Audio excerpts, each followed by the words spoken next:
Please invite our session moderator, Mr. Anurag Singh, co-founder and executive director, India Ads Platform with Affle. If I may please invite Mr. Anurag Singh to please come on the stage. We'll also be joined by our members of the audience from the workshop, so they're going to be joining us in a short while, but we'll get started with our panel discussion meanwhile. So may I please invite Mr. Anurag Singh on the stage. Can we have a round of applause to welcome our session moderator, Mr. Anurag Singh. In fact, he has also founded Mobima Spa in late 2009, which went on to establish itself as a leading mobile marketing agency, servicing some of India's biggest brands, and today he continues his journey with Affle as a co-founder and executive director, India Ads Platform. Joining him on the dais, may I please invite Mr. Anand Subramanian, who's the Director of Marketing Communications, Ola Cabs, and I've just been informed that Mr. Anand Subramanian will be joining the panel members in a short while. May I please invite the Chief Marketing Officer of Shadi.com, Mr. Aditya to please come on the stage as well. Can we have a round of applause to please welcome Mr. Aditya as well? He comes with more than 15 years of experience in sectors such as FMCG, healthcare, media and digital across the functions in various countries. Ladies and gentlemen, may I also invite the Vice President and Managing Director, Yahoo India. Can we have a round of applause for Mr. Gurmit Singh? Having been a renowned name in terms of mentoring startups, he has also held positions as a CEO of Forbes India, CEO Rajashri Media, and he comes with extensive experience of over 2 decades, having started his career with Marico Limited. Ladies and gentlemen, our next speaker for the session is also a veteran in the e-commerce space. May I please invite the co-founder of GrowZippy, Mr. Nishanth Chandran. Could we have Mr. Nishanth Chandran on the stage? Yes, well, let's have a round of applause to accompany him right here on the stage. In fact, prior to launching GrowZippy, he's also founded E-Billing Solutions Private Limited, EBS, which is the second largest payment gateway in India. Our next speaker for the session is the Chief Business Officer with FreeCharge. Let's have a round of applause. Please help me welcome Mr. Sudeep Tandon on the stage as well. And let's make that enthusiastic. It's the final panel discussion, ladies and gentlemen. Sudeep is responsible for the corporate strategy and strategic partnership as well as alliances. In fact, he's also started his career with Cartesian, and prior to Cartesian, he's worked in Samsung's global strategy group in South Korea, reporting directly to the chairman's office. So another very esteemed set of speakers here for our final panel discussion. As they say, we save the best for the last. So I'm going to hand over the proceedings to Mr. Anurag Singh. Over to you. Okay, thanks. Welcome, guys. I know it's at the end of the day. But I think it ideally is the hottest topic, to be discussed. I think a lot of interesting members here. I think with FreeCharge, Ola, Shadi, Yahoo, you couldn't ask for better people to talk about this. I think everybody knows, why mobile only is being talked about. Some general numbers around 140 to 150 million, actually 150 million plus mobile internet users today. Facebook alone has around 100 million mobile users, big time in mobile only, so 70 million people who are mobile only. Hey, hi Anand. So, obviously, in terms of users, there is a massive shift. People are talking about 70% transactions taking place from mobile. That's what Myntra claims, and so do Snapdeal and Flipkart, that the numbers are in excess of 60%. Now, with that, I'll get in Gurmit, to see how, with all of this data and with all of this shift, do you ever really see it go mobile only? Thanks, Anurag. I think this is the last session of the day. I can see all of you have absorbed a lot during the day. Okay, so let's see how interesting, all of us can kind of make it, and in terms of learning how we can kind of make it more and more meaningful for you. So, let's see, okay, how many registered mobile users are there in India? Show of hands. Who knows it? No one knows it? Sorry? Yeah. Absolutely. So there are, the Indian population is how many billion? 1.2 billion people in India, of which 900 million registered users of mobile. Do you know how many Aadhaar cards were issued in India? Any guesses? Or any, does anyone know? So 773 million Aadhaar cards were issued in India. And assuming that there are 900 registered users in India who, a lot of them kind of use 2 phones and all that, the unique users could as much be as, 773 million, which is the number of Aadhaar card users, which is one of the largest exercise which kind of India has undertaken on biometrics. So imagine the power of mobile. 900 million users. How many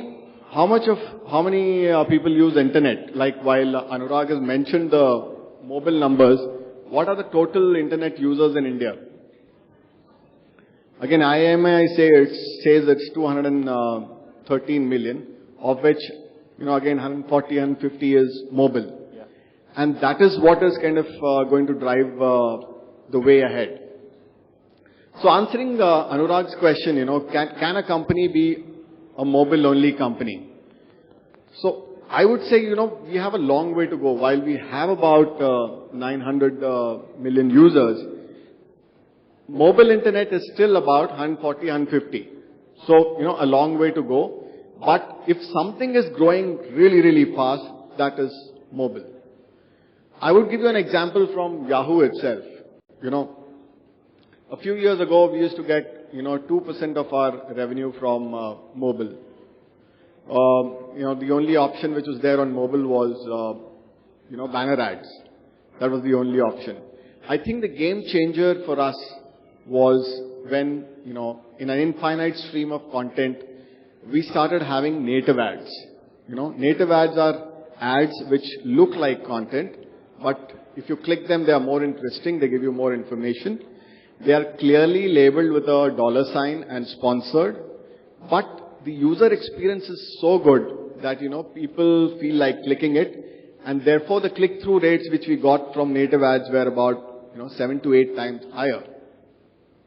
So I think if a company has to become a mobile-only company, from, a publisher's point of view, the experience has to improve, the reading experience has to improve, the ad experience has to improve, the messaging experience has to improve. That will kind of, speed up the entire piece. And then, we can talk about being a mobile-only company. Right.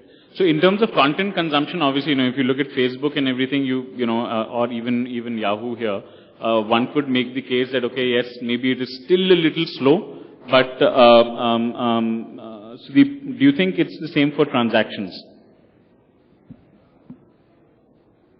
So obviously our world is pretty different from your world, from the Yahoo world, but about 90% of our transactions today come from mobile, either app or mobile web. So we are very much, mobile first, if you will. But then the question is, are we mobile only? And that 10% that actually comes from the desktop is actually a very, very important base to us. It's not something that we choose to or would want to ignore. So the question is, do you want multiple touch points with your user base? And the answer is, it comes down to, from our view, who your user is, what your application is. I'm sure from an Ola perspective, this would be a very different answer, right? And even if you look at a WhatsApp today, they started out, if there were a mobile-only case, that would be WhatsApp. Going forward, they have actually developed a desktop app because they realize that there are multiple touch points with that user. So I think it's about what touch points you want to have with your user and optimize for multiple UXs and multiple use cases. Right. So Anand, does Ola have a website? I don't know. I don't think I've ever checked it out. We do have a website. Interestingly, a very, very negligible number of transactions actually happen with website as a source. Right, so about 85% of our transactions happen through the mobile app. The remaining happen through the call center. Now, the interesting part there is in many ways that's also mobile because there's an SMS layer which kind of conquers the mobile part. May not be the smartphone mobile, but could be the feature phone mobile. But interestingly, if you look at it that way, we're building 2 levels of experiences, right? One on the mobile app and 2 through SMS, right? And both of them are parallel in many ways. Right, so desktop or web traffic as such is very, very negligible for us. Right. So I think there is one which is like, and Ola is an example of location and needing it now. So the use case of mobile only obviously becomes strong. And would you take the bet and shut down your website? So the website remains there for presence on the web. That's the only reason it's still there. Okay. We don't take bookings to the website anymore since it's negligible. Okay. We've actually stopped doing it. Okay. So technically, there are only two ways to get a cab today, and that's through your mobile app or call the number that you have. Right. So that's where it goes. Okay. So I think there are a lot of these obvious categories, right? But then we have Aditya from Shadi. How is it for Shadi and Shadi users?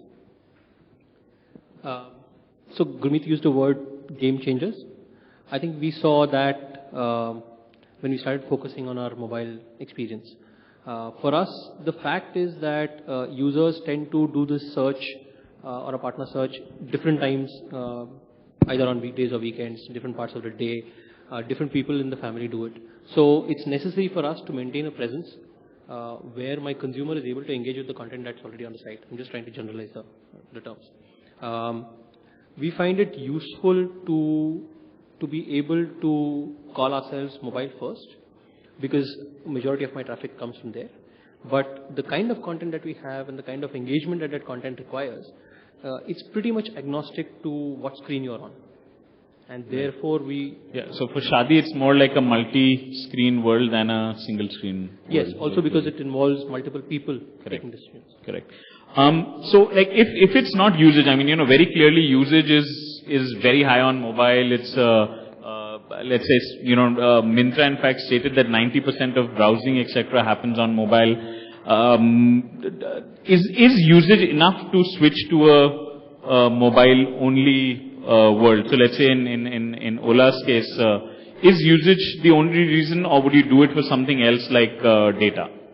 Right. So, I'll take a step back. If I compare, say, an urban population versus a tier 2 or a tier 3 population, right? The way it is consumed is very, very different. Now, in a city like Bangalore, for instance, there are days when 95 to 98% of our bookings actually come through the mobile app, right? And that's surprisingly high. In a city like Coimbatore or a Trichy, right, it's still 50-40%, right? And I think what kind of defines this is the fact that repeat usage, right, in terms of experience, the end-to-end experience, moves people from using the call center to using a mobile app, right? And once that experience is something that people go through, that becomes very, very seamless for them to be able to replicate over and over again in terms of consumption. I think that I think is a huge difference. So Nishanth, from your perspective, from a data analytics perspective, what Anand mentioned is that usage and stickiness of users is higher. So is loyalty a big factor to go mobile only, or is that a risk of sorts? So of course, if you actually see, Ola is a brilliant case. Today, if you look at Myntra or Ola or FreeCharge or Shadi or any app for that matter, we are seeing tremendous amount of engagement rate if it is an app. And then we also see a better engagement rate if it is a mobile web. The reason is the number of distractions are much, much lower in these two cases because you can't navigate, you can't open like 5 different tabs, you can't compare prices. And it puts a lot of loyalty into your this thing. I mean, previously what happens is, let's take a look back like 10 years back. I think every retailer was offering us a loyalty card. But you would only keep few loyalty cards in your wallet. That means those are the cards you actually use. And at some point of time, someone came back and said, why do you have so many loyalty cards? I'm a loyalty card aggregator. And then a lot of things change, then engagement become, we know that story. So here, app is like your loyalty. And whenever, today, there is another side of discussion where people talk about app fatigue, so many apps, discovery itself is becoming a problem and things like that. But you shouldn't look at from that perspective because you're not building a Clash of the Clans or things like that. This is an extension of your website. And the moment you see an app, the engagement gets better. Based on some studies, we see that at least 14 to 15% of the use cases on the mobile is for shopping. And India is the second largest economy who shops from the mobile phone. The first one is Japan. So that's the statistics. So from a loyalty perspective per se, right? Like, so it's saying that, let's say if Ola says that, okay, for me it makes a lot more sense to get to the user because once he's there, he keeps transacting on that, right? Aditya, I mean, would I switch to mobile only for the sake of loyalty, or is there a risk involved? So I think switching to mobile only because I'm going to get a lot of data is like saying that I will only eat if I get buffets. Because the fact is that across categories, people are not even able to use 10% of the data that they get for themselves. So it's kind of useless if you don't know how to use the data that's going to come in. You know, let me just digress a little. How many of the people in this room are married? Okay, minority. So the rest are single, right? How many of you know exactly what you want in your life partner? It's okay, guys, give it a try. So there's one bold girl over there who's at least saying that she knows exactly what she wants. So this is what we do. As an expert in this category, we see people carrying out searches different from what they said that they wanted to do. The kind of person that they were looking for versus the person that they're interacting with. The kind of person that they define for themselves upfront versus. So we find this useful. We find this kind of analysis useful. We find this kind of data useful. If I get a lot of this on the mobile. And this you're saying you can get either ways, but yes, you can even get it on the web. But the reason why the mobile platform helps us is because that's done in complete privacy. And you tend to put a little bit more emphasis on the kind of choices a person is making there versus, say, when you're sitting with somebody else and doing it. So let's say with the likes of a Tinder and, Tinder might not be the best example, but let's say a Woohoo or many other apps that are coming up which are around serious dating, right? What kind of a challenge does, like say, and they are mobile only, right? So what kind of a challenge, I mean, is that the right way or should I still have a web presence? Should Woohoo still have a web presence? I don't know if they do, but let's say, should they? So the way I would look at it is, what is the primary role of that business in your life? If it's a here and now need, then it makes sense to be on the mobile. And Ola definitely makes sense to be mobile only. If not, I don't know if they will, but mobile only makes sense for them. But if you're talking, dating is not as instantaneous as you try to make it out to be. And therefore, it's not necessary that it has to be only on mobile. The reason why a lot of these are apps today is because they started from that point. And a lot of this is also to be kept only to myself. That's another reason why the instantaneous is the keyword here. So maybe relationship making is, relationships are not necessarily instant. Some of us who are married know better. Okay, so let's say from a FreeCharge perspective, if you talk about mobile web and mobile app, right? You said that a lot of your transaction either comes from the app or from the mobile web.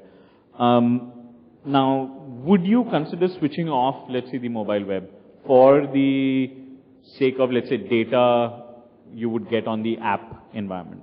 So we have these discussions often, right, to think through this. And absolutely all the things about app retention and app cohorts and app users being a better base and having more data and you being able to target them is a key thing, right? But what mobile web facilitates for you is trials.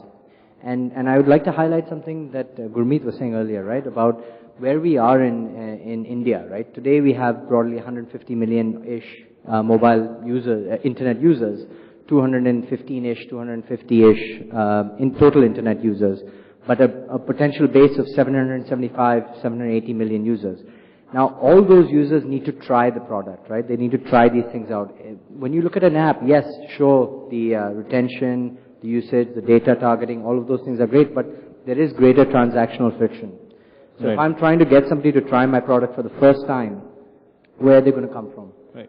So the big question, I think, if you look at, let's say, we were just discussing earlier before the session was also that if I look at the classical sales funnel, right? So awareness to consideration to intent. Would it be fair to say that awareness and consideration is better driven with the mobile web? Yes, I think so. I mean, it also depends on where you are in your brand evolution, right? So let's say again, how do you see that for Ola? Because like for you, consideration is very now, right? So how does that? Sure. So I'll take a step back. We had a mobile website. We still have one, interestingly, not used as much, right? And the reason for that, I think, is because how we started off, right? When we started off, the first thing that we brought out was the mobile app, and we said, here's a mobile app to actually book a cab, right? And we created a category in its own way. And I think that has pushed the mobile app much ahead, compared to any other medium.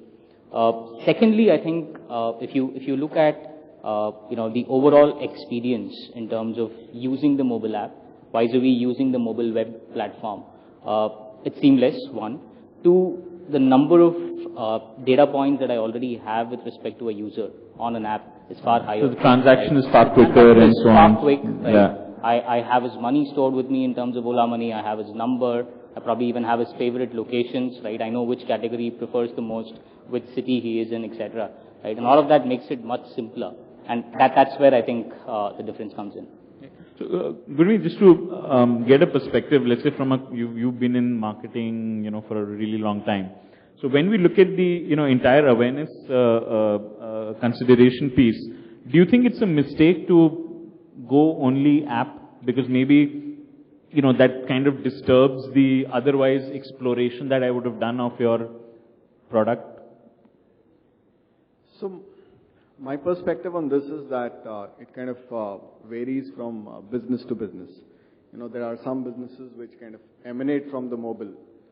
And there are some businesses which are, let's say, shifting from the desktop to the mobile.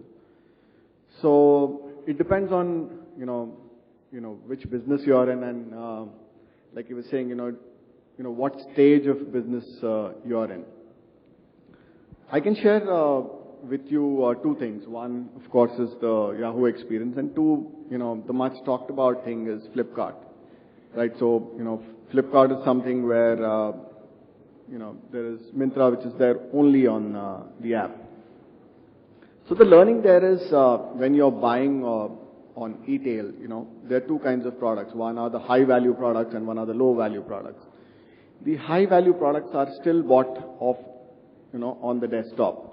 Whereas the low value products, typically the fashion products, are, a lot bought through the mobile. So if there is a player which is, which has got only low value products, it makes sense for that player to kind of shift straight to the app. Really makes sense. But if you've got high value products, then, it's good to have mobile web and web. That is one. Second thing is, the Yahoo experience. Yahoo is one of the companies which is is shifting. We've got 4 streams of businesses. One is search, one is communication, which is messenger and mail.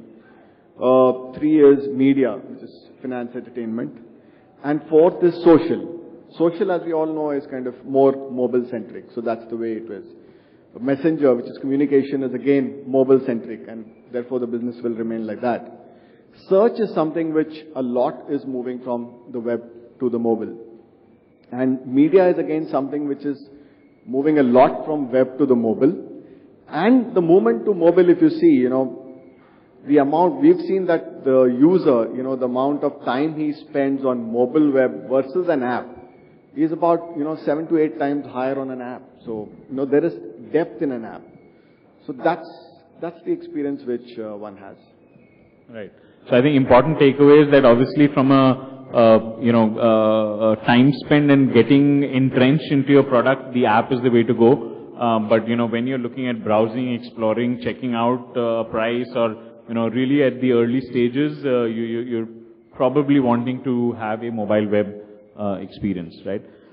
Just to look at another perspective or another topic that really comes along with mobile only is that, how do you really build a mobile only brand? Or, does mobile only mean that I should run a mobile only ad campaign, just do app installs? So any learnings that you all can share, of other media, the role they play, and, what is the right way? Does mobile only mean just focusing on mobile as a channel to advertise? Or, what does that mean for you? And, what is the marketing strategy per se for a mobile only or a mobile first kind of an environment? Sure. So, one, I think it's about, the product itself, right? and what it can do. So in our sense, it's a transactional piece, not content, not publishing, but essentially something that drives business in many ways, right? So what the app can do better compared to any other medium is one thing that we talked about right from the beginning. Two, more interestingly, I think it still needs a behavioral change, right? The app was there for the last 4 years, right? If I see the growth of, say, smartphone internet users, and the growth of how Ola's mobile app utilization has gone by, they are not parallel, which means when we started off as a mobile-first platform, we were still not in reality mobile-first, right? And I think that happened over time because of the behavioral shift that we kind of caused, right? One thing that we stressed on very heavily as part of all our brand campaigns was the instant need to get transportation, right? So in many ways, 2014 has really been the year when it all switched, right? Like, Absolutely. I mean, it was the big flip. Absolutely. Would you think that, so, when I talk about, like, let's say, marketing fundamentals, basically talking about, like, how did they go about doing that? Like, if you see every ad campaign, like in OLX or any ad campaign had mobile in the center, right? Correct. So just, if you can just share a little bit about, like, Aditya, like, how do you see, classical marketing's role in promoting a mobile-only product? How important it is, and, is that seen, have you seen any relatable benefits? So I'll just take off from where Gurmit left, which is there are some businesses which are moving from the web to the mobile, and then there are those which are designed entirely for mobile experience.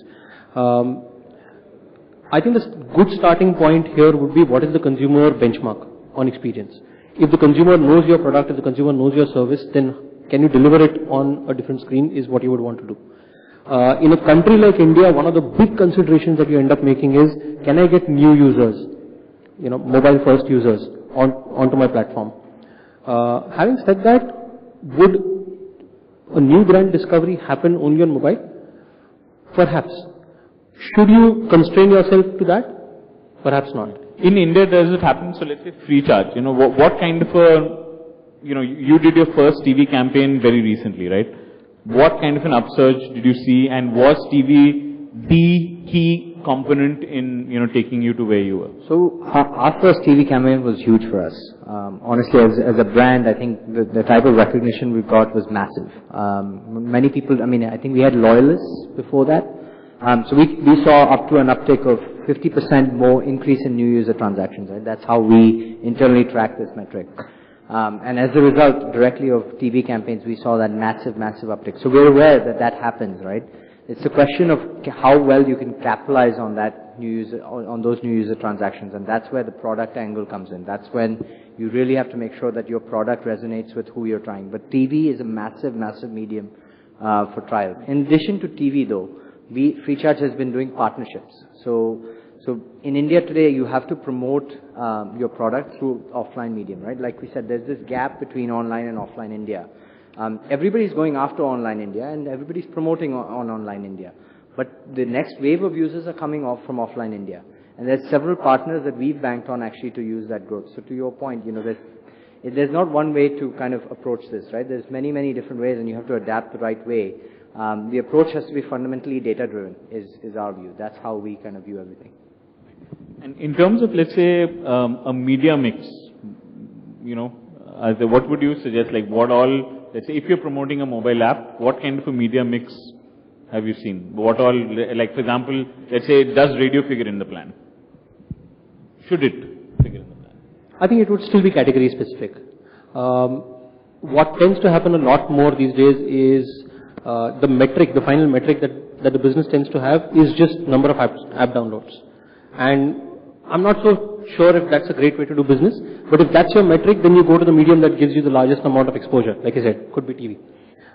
If you want an action, then you want to have, if you want a final action from your consumer, then you need to be in a place where your consumer understands why that app download is essential. Because then the person is entering your ecosystem.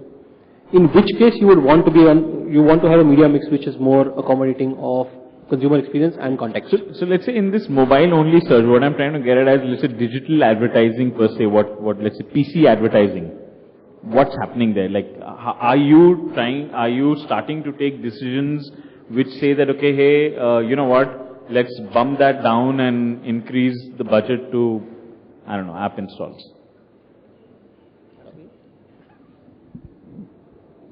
Right, so, like you said, it's very category specific in a way, or rather business specific in a way. To answer this specifically, it is pretty much true, right? I'm saying, if I were to be given a choice to invest on desktop vis-a-vis invest in mobile, I'd rather do it on mobile, because the transition from being able to see the ad or see the medium, being able to click on it, get my app installed right then and there, is far higher or far better and far smoother compared to someone actually seeing it on a desktop vis-a-vis going back and getting it installed. But then if I look at traditional marketing, say we did a full-fledged marketing campaign recently. It's called the Chalo Niklo campaign. Involved TV ads, involved outdoor, involved radio, across all medium.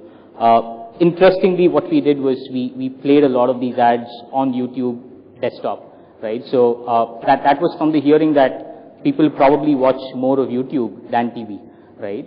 And that worked very well for us, right? So the number of impressions that we got, vis-a-vis, the number of installs that we got, all of it were pretty impressive.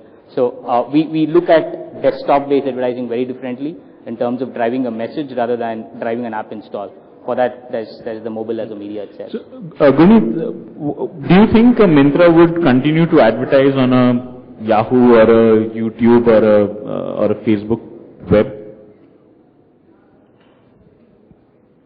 Yeah, I would assume yes, because the objective of any business is to kind of drive sales, right? And you choose the best medium for that. So let's say Myntra gets most of its sales from mobile, from its app. So therefore, it would drive advertising or drive user adoption or buying of sales through the mobile. So, and this is a particular medium which is becoming kind of more and more popular by the day. One thought which was occurring to me as everyone was speaking was, today digital contributes to about 7-8% of the media pie. And therefore, the kind of decisions which we take today as a marketer is what we take today. Tomorrow, if this pie is, let's say, 25%, then the kind of decisions we would take would be very different. Then digital can play a larger role in impact as well. So that's the change which you will see over the years. Like all this while, I think digital has been the poster boy for performance advertising per se, of leads and so on. But I think with this kind of, maybe there's an opportunity to bring it back as an impact and awareness and reach medium more than anything else. Absolutely. Okay. So I have a point to add to what Gurmit said. See, one of the interesting things is Ola's campaign. I mean, there were multiple advertisement touch points, and finally your destination was to push your mobile app. So today, if you remove all the other offline TV campaigns and all, and just only focus on your in-app advertising, see here what happens is, a typical behavior would be, I would be driving and I would see a banner, I would see something on TV, I would see something on a YouTube ad, and then finally I will open my phone and download. That would be one behavior. Or the other behavior would be from Facebook, I would see an ad where someone would have installed, I would install it. That's also possible. But everything and anything, in today, it's even though people say 3 hours is what people spend on a smartphone on a daily basis. That's incredibly a high number of time which someone spends on a mobile phone. But what's interesting to see is you still need those multiple touch points to influence the mobile installations, because that is so handy, that's so personal, that's something which is always portable. But all these touch points, I think, will exist for maybe a very long time. I just want to add, I think we tend to look at it from a media point of view or a budget's point of view rather than from a consumer need point of view. Even when we do traditional TV advertising to drive awareness, to drive consideration on the brand, these days my app downloads go up significantly. And there is nothing in my messaging which says go and download this. It's just how consumers choose to interact with the brand. Right, but also there is if you see imagery being used nowadays, let's say, I remember a lot of your ads and action is happening with the phone, right? And I think that in 2014 was the biggest change. I can remember the OLX ad, I remember the Amazon ad, you know, everything. But you look at people in the audience, everybody's got a phone any which way. So whether they are in the ad or outside it, the phone is always there. So everybody's wearing shoes as well. So it's as common as that. Correct. So, I mean, from a media mix perspective, basically you still have to stick to your classical marketing rules. You still have to use TV, you still have to use print. I think print is a big component, a big driver for all the e-commerce category. But let's say coming back to brands for whom it's not so obvious, right? Everybody here is impacted by apps, mobile apps or mobile web in some way. But if you were to talk about, I don't know, Marico or Nestle or a Cadbury, how do they see, you know, this mobile, or what does a mobile app only or a mobile first world mean for them? So I don't think it's a mobile only environment because the product category is very different. But most of the companies that you named are working very, very diligently on delivering specific experiences through apps. Because they understand the fact that an app is a closed environment. So my ability to A, deliver an experience to my customer, and 2, to keep that customer involved or, you know, engaged with me is very high. So even 3 years ago, there was a fairly serious conversation across most of these companies on what kind of apps they would want to have, not so much from a product transaction perspective, but more from a brand delivery, brand experience, proposition experience perspective. Right. Gurmit, do you see any of these, let's say, non-commerce brands moving or investing or ever asking you to run mobile campaigns or mobile-only campaigns?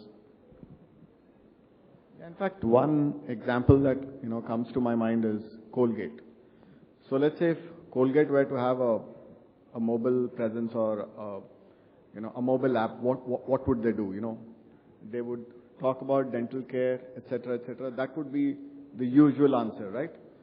So Colgate came up with this app called Find Your Dentist. So that's the way I think companies are going to think. So it is not about the traditional way of marketing, but it is like, for example, if app is an engaging thing and mobile phone is something which is, you check like 3 hours a day and 77 times a day, then what is that you need from oral care from that point of view on this? So let's say from a Colgate, this example perspective, would we see a brand launching an app, or would we see them maybe partnering with a Practo and saying, okay, dental care is, brought to you by Colgate or whatever, something like that. Do we see more, so will classical brands take partnership as the approach or launch themselves? So, FreeCharge, we've done a number of partnerships with FMCG brands, right? A number of key brands. And I think one of the intents that they have is always to have a touch point with the customer via the mobile, right? And be able to basically engage on that front. And I think the point is right, Gurmit? I think you can't just randomly create an app, right? This is my app, it does nothing, it has my logo on it, it gives you my products. That's not meaningful. Most users will not download that, and even if they do, within 5 seconds it'll be uninstalled. That's not what you want to do. You want to create meaningful ways of engagement, and that may mean that you do it yourself. If you can find some, if Colgate can create that either via partnership or on their own, create an application that actually solves a consumer need, or partner with somebody, right? Or partner with somebody to bring you something that you actually value. So someone like FreeCharge, right? We bring cash back. We make things free, right, in the consumer's mind, and that value, it's valuable to the consumer. It helps that brand sort of say that this is what we brought for you. So I think on that front, they will continue to do these types of things. But I think they do have to think intelligently and not just, this is my branded app, right? I just download and I have my logo. That's not meaningful, in my view. So more on the lines of partnerships, more probably exploring how e-commerce, how they can enable themselves to be e-commerce, than try and set out and create brands, although... That may be part of it, right? But it also could be a greater value of the delivery chain. So, for example, if you buy a Marico product on Snapdeal.com today, Maybe you can, if you use the app, maybe you get some kind of a message and some kind of a customer engagement. That is the type of thing you need to do. It doesn't have to be on the app. It doesn't have to be on the real estate. The key is, capturing the mobile user, right? Capturing the user, the consumer need. Just to touch up on, let's say from a mobile-only campaign perspective. So let's say when you did the campaign on YouTube, did you auto-run it on mobile as well, or did you instruct specifically saying that, hey, I want X percentage or, part of the campaign to run only on mobile? Not from an app install perspective, but let's say from a branding visibility perspective. Did you do that or not? And if not, why not? So we did, of course, right? So one, we had very clear objectives on what we wanted to get out of the campaign, right? So be it offline, be it desktop, be it mobile, be it through impressions, all of it were pretty categorically planned, right? And I think it makes sense to do that because, like I said, I think it's about allocating budgets according to your marketing mix and saying, let's identify what we want from a particular segment, right? When we did the desktop piece, we were very, very clear that this is not going to drive app installs, but this is primarily to re-engage customers, to be able to get them to see the ad again, put it in their head, right? And drive the whole idea that we are app only, even if it meant no app installs. But if I look at the mobile, for instance, right, I ideally wanted to go and land on a page where someone actually wanted to get my app, right? So when there is an option to drive that performance, I'd rather choose it. And when there's an option to say here's an only branding exercise, I'd go for it. So we had very, very clear demarcation there. So, would you go for a mobile-only campaign? So let's say the recent campaign, which was around how much are you worth, right? How many people know the dowry-related ads that Shadi had done? How many thought of cursing Shadi before they actually experienced it? Okay, yeah. But yeah, they did all the people who thought of cursing us before opening it, thanks a lot, because that really helped too. A lot of other people. So anyway, so would you do a campaign like that, like mobile only, or like what did you see in that campaign, from a mobile perspective? What were the learnings? So, firstly, just to give context, we have an initiative called Shadi Cares, which is our CSR perspective, and we were trying to raise awareness about dowry in India, and it's a problem that already exists that everybody is already aware of. And it's very difficult to raise awareness about something that people think they already know enough about. So the idea was to get people to look at it from a different perspective, and hence there was this this initiative called the dowry calculator that we used, which most of you should try out. So what we found out was when we started off, we started from the tech team was fairly clear that they wanted to deliver a great experience, seamless, quick, fast, easy to understand, all of that.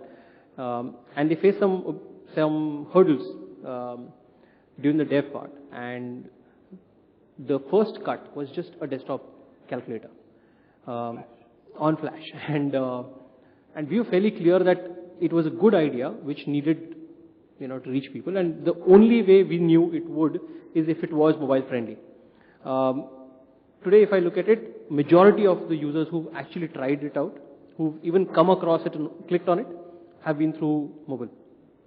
So I don't think there's an option for us anymore to avoid it. Right. And is that because a large part of the discovery today is mobile driven, like a Twitter or a Facebook or a Yahoo? So I would say about 75 to 80% of social content discovery is on mobile. Right. Perhaps also because of the kind of time frame that we want to do content discovery in. And therefore, almost all the content that we are working on right now is designed for discovery in those platforms. It changes a lot of the choices you make. Right. I think we've discussed quite a few points. We've heard a lot of perspectives. I'll just do one round of kind of conclusions from everyone. Probably with a difficult question. That if you were to go mobile only, why would you go and what would it take for you to shut down your web presence? And why would you do it? So the idea is to just maybe somebody out there who's thinking that maybe I should just go mobile only, what does it take? Sure. So a point where, I would find that a large number of users are able to compensate, right, for non-app channels, right? So for us, it is not web, it is a call center. So today we realize that, the number of, say, bookings or rides that come in from the app can outnumber the number of rides that a call center can give us. I think that would be a significant step to go mobile only. Second, I think another important piece there is depth, right? Like I said, we're still entering tier 2, tier 3, tier 4 markets in a big way, right? So I think one major step that we would take is probably look at mobile only in urban markets first and high smartphone penetration markets first, and then look at going down deeper. So I think it's going to be a mix of volume and depth. Would cost be a reason? Not really. So cost definitely is a factor, but like I said, the consumers that we're talking about may not have access to the platform as much as we would like them to. Right. So cost is a secondary factor. So even though, let's say, a call center may be much more expensive right. as a percentage of cost versus a percentage of revenue, right. Obviously it's a requirement because even that small percentage needs to have a way to transact. Absolutely. Okay. So I think for us it would be a UX question. So it would be, I would have to say, if I could not deliver on the desktop experience to the user that came anywhere close to the app, that's when I would say, okay, I just have to do app only, right? Because for us the UX is the key. It's around basically, and the volume question is of course a big one, right? But in our case, and in both of our cases, I think tier 1. I mean, we're much more tier 1 than you are. Probably, I mean, your tier 2. Our tier 2 business is much weaker than our tier 1 business, right? So we're much more mobile focused overall.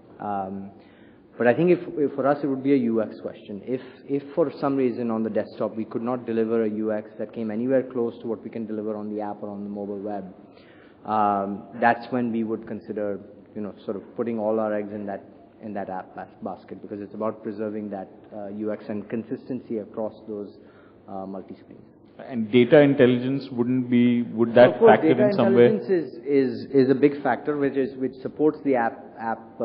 Data and personalization, which seems to be the reasons, let's say. So that drives the UX, right? For me, right. That's part of the UX piece, right? If I know something about the user, I can optimize that user experience for that user much more. It's the question is, what is the delta today, right? How much better can I optimize that UX? So the data is important, but I think we use that from a UX perspective, really. So is the question about choosing between mobile web and app, or no, is it? So if you were to go mobile only, what would make you go mobile only? I don't think we chose the desktop as a starting point. It just happened to be the delivery mechanism available at that point of time. So in that case, we would shut it down tomorrow morning. If I know that something which is very central to my user's search can only be delivered on the mobile, I don't think it will be too much of a debate for us. Right. But even for you, the big stopper is the consumer set, because let's say here because that's why my business exists. My business exists because of my consumer, not because of the screens that I'm on. Exactly. So if I am able to deliver it, and like I said, so for you would need a consumer shift to be able to shift. May not be a consumer shift. I'm willing to say that the consumer may not know everything that they would want, but the fact is that our ability to be able to deliver it has to be primarily on the mobile. Or for that matter, if it is tomorrow on an Apple Watch, I'm good with that too. Okay. Gurmit, this will be a tough one. Can Yahoo ever go mobile only? Okay, so this is the other side of the fence. So there are two perspectives to it. One is, where are we right now? And two, where are we headed for? If you see right now, it's wherever. There's so many screens which are there. So let's say you're watching TV. You always have the mobile with you, right? So you're on your laptop, you have your mobile. Whichever screen you are watching, you always have the mobile with you. So according to me, therefore, mobile is a must today. Going ahead, we all know that, internet is going to drive all the screens. Everything is going to be interconnected and real time. In such a scenario, which is the screen which is always going to be with you? it's the mobile. So there's no way you can kind of escape that. So the amount of mobile is going to change from year to year. Like I said, today it might be 50-50. Tomorrow it might be 90-10. Right, but the interesting point here is that internet will drive all screens. Yes. Will then, I don't know, maybe are we rushing into mobile only, thinking it'll be mobile only, and maybe it'll be omni-channel or multi-screen or whatever they say. That calls for another 1 hour of discussion. Yeah. Okay, so I'll kind of, with you, Nishanth. Yeah. What would you say? I know you don't own an app, question? but let's say if there was an app, what would it take for you to make it mobile only? Sure. Anyway, for us, 99% of users are desktop because we are an analytics app. So we can't afford to shut down the desktop side. So anyway, but being said that, we have different use cases, and this was something we discussed with a couple of customers of us. I can't disclose the name. One is a travel, one of the largest travel sites in India. The other one is a fashion site. So the travel site still has 30% of booking coming from desktop, and only 60% comes from... Thankfully, you didn't say 30% coming from mobile. Yeah. No, I'll come to that. I have some interesting numbers as well. This is from an overall perspective of bookings. Now, if you take the international bookings, you'll be surprised that at least 80% comes from desktop, and only 20% comes from mobile. As I think he said, the ticket size determines a lot, because they don't want to make a lot of impulsive buying and things like that when someone is booking an international travel. Now, again on the holidays, which is a small portion which any travel agent tries to sell out in the inventories online, again the same situation. If it is a domestic, there is a higher chances that things are going to the mobile. But the travel agent, that is the online travel agent, has kept all channels open, and these trends are also very different based on seasons. Especially during the holiday season. If you had to go mobile only, what all would come together? Not you as a product. Right. So if you ask me for a travel site to go mobile only, I think it would be, at this stage, it would be very, very early to even look at that. So it would not be an option. But for a fashion site, yes, of course, we saw Myntra going online, and probably, it all depends on the form factors. Let's say if I need a GPS and it is very useful for me like Ola app, then going mobile only makes a lot of sense.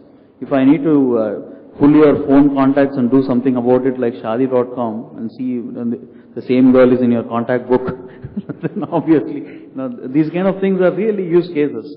For us, at least, none of our customers have these kind of interesting use cases, right, sure. So I don't see that. So I think, obviously the jury on mobile only is going to be out there for quite some time. You heard a lot of perspectives. I don't think there was any conclusive way, and everybody, rightly pointed out that it really is situational. Depends a lot on what your product is all about. There is no answer that mobile only is the way to go, or there is no wrong answer that you can't go mobile only. Depending on the use case of your product, the usage of the product, transactions, etc. You need to eventually take the call what you think is best for your consumer set. Right. So thanks everyone. I think hopefully we managed to add some value. I think we did manage to address quite a few topics around this. I think we have now around 10 minutes to take questions, so maybe we'll take 5 questions, okay? And if you have any questions, I see one hand go up there. Just say your name, and if you want to ask to one of the panelists, just. Rajiv, quick question. So amongst the conversations we've had, I've not had much of a viewpoint on mobile payments. See, one of the problems in fulfillment of any value chain is really how easy the payment ecosystem is. When I think about trying to make a payment on a mobile phone using my credit card or something, it's a complete nightmare. 5-factor authentication in a market where, now I'm getting 1 Mbps and, 50 feet from now I'm getting 50 Kbps. It all crashes, right? Right. So question really is, how does that mobile payment ecosystem So do you see, let's say, mobile payment, did you ever see it as a hurdle? Let's say, taking it to the two of you, did you see it as a hurdle? What did you do about it?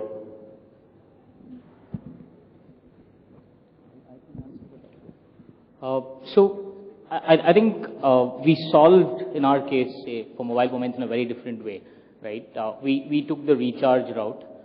We said having to pay every time, with any factor of authentication is going to be a challenge. We didn't have the option in terms of, a zero-factor authentication or a card on file as it was, right? So we took the age-old route where we said Indians are very comfortable recharging their mobile phone the prepaid way, and we said top up your wallet, right? We're building multiple layers of intelligence around giving you a sense of how frequently to top your wallet.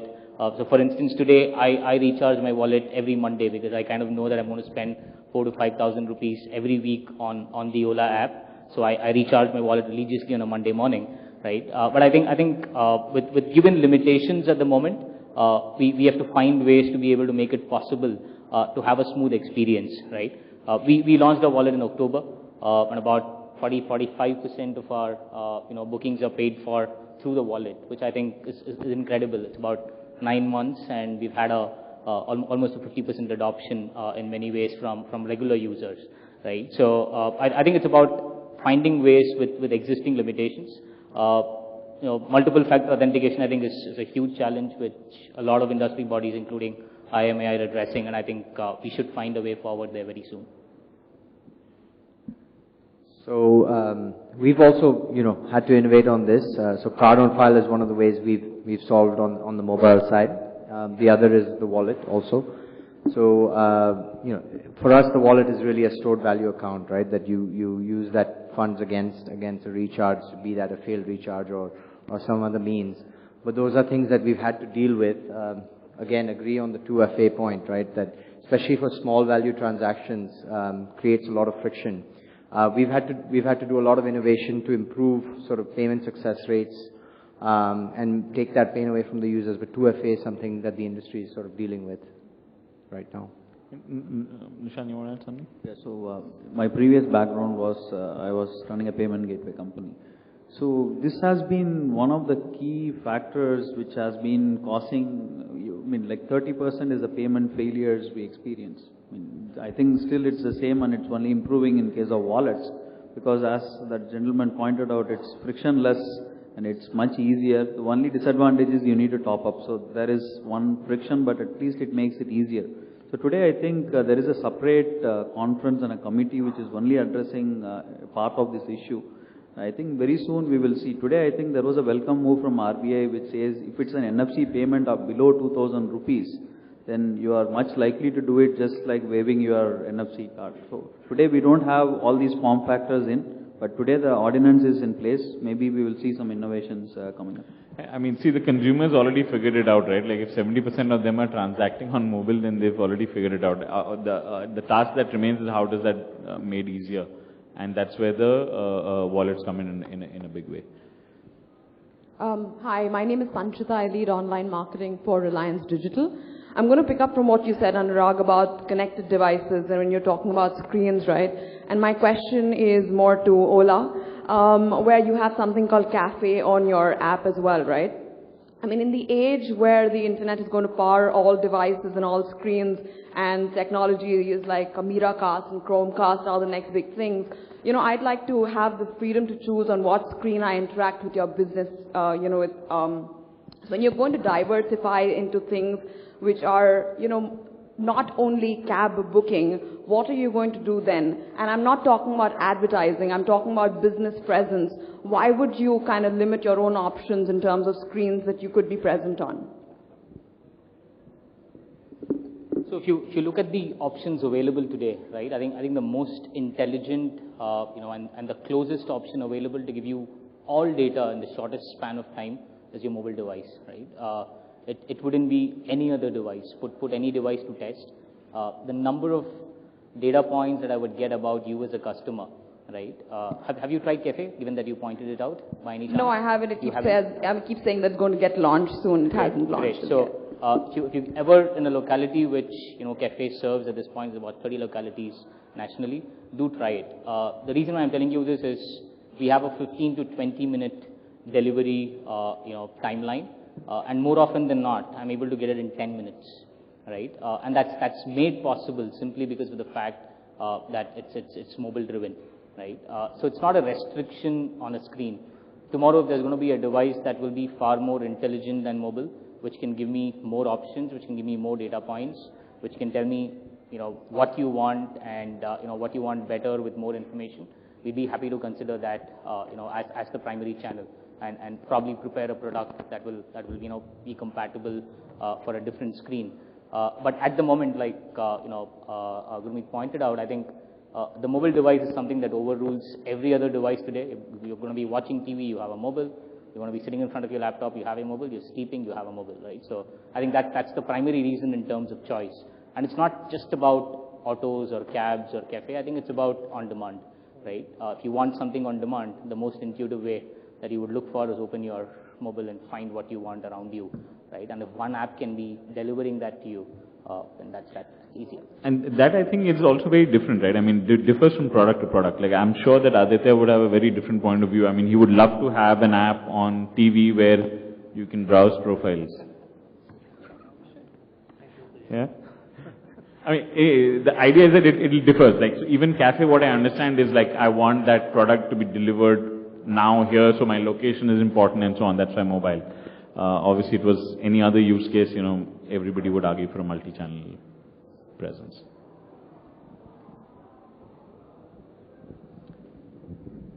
Okay, one last question and then, yeah? Yeah, hello. Yeah. My name is Tarun. I work for Cogitas. My question is very short and precise. My question is based on risk factor. So Sudeep mentioned that if the UX is alright, then he can put all the eggs on the app's basket, right? Now, my question is, there have been several instances when I've opened the Ola app and it showed the server is down. So my immediate reaction was, okay, let me go to the customer support or the website. So there are two questions. First is, when the traffic is high, that either the app can crash or any other alternative can crash. Or there have been several instances where a person has hacked a website or an app. So is it the right strategy to just go or put all the eggs in one basket and basically threaten your own business? That's the question. Is it for me or? Actually, for everyone. Actually, is the app and the web backend ever segregated from a data or a technology backend perspective? So like, let's say if the app were to go down, is the web still live or it's both that's affected? So for us, I mean, the backend is common, right? I mean, there are certain things that are, separated, obviously, but a lot of the backend functionality is common. That's how you build scale. So just to reiterate my earlier point, right? It was that if the UX delta, that is, i.e. the app is much, much better than the desktop, then that's when I'd consider going app only, because I'd like to deliver a superior customer experience. So it was not so much about that the UX on the app is okay. To rephrase your question, so are you asking that is fraud a consideration factor in going all mobile? Yeah. No, he's also asking that, let's say, if one were to go down, let's say, app goes down, then, the user can transact through the web. So why not have both channels versus just have one channel? Like Myntra's app went down, but so did Flipkart's on the web, So I think there it comes down to what your application is again, right? I mean, I can probably say for Ola, right? And I should probably let you speak for this, but for instance, for Ola, if I'm an app-only Ola user, I won't actually use the call center if the app goes down. I'll only use the app. So from a redundancy standpoint, that argument doesn't hold true. For certain categories, it might. For an e-commerce... See, technically speaking, a lot of guys would have common backend. So if something goes wrong in one place, the load is felt everywhere. Like Amazon app and web was slow at the same time, right? I mean, unless you've got segregated environments and so on, it makes sense. But true. So I'm saying if you open the app today and you're able to book a cab, and you call the call center and book a cab, essentially where the request goes is the same place, right? It's only that you're doing it from the app and a call center agent is doing it through the web probably, right? But where the request goes, the backend is exactly going to be the same. That's one. Two, in terms of solving for it, I'd rather say instead of investing in a second medium, I'll put all that energy into getting my app better and getting it better, right? And getting the backend better, ensuring that your app doesn't crash, ensuring that we're always available, right? I think that's probably a better way to look at it. Yeah, but as a part of the second question was in terms of hacking, because right. There have been several instances where you open the same site, but some people maliciously try to direct the good side to a different side to gain traffic. So for example, can I launch an Ola app tomorrow and divert all the traffic on that app, or there's regulations around it? I think it's more a question of information security, right? Ensuring that, you know, your app is secure, ensuring that you're putting in. So I think it all comes back to the fact on investing better in terms of the development, in terms of security of the app as such. If that's going to be taken care of, you don't have to divert your energies into a newer channel or a channel that doesn't actually give you so much return. Thanks. Cool. Okay guys, thank you for listening. Hope you found some good takeaways. Thanks everyone for participating and your time. Have a good evening guys. Let's have a round of applause to thank our Anand members. I'm going to request you to please come together again.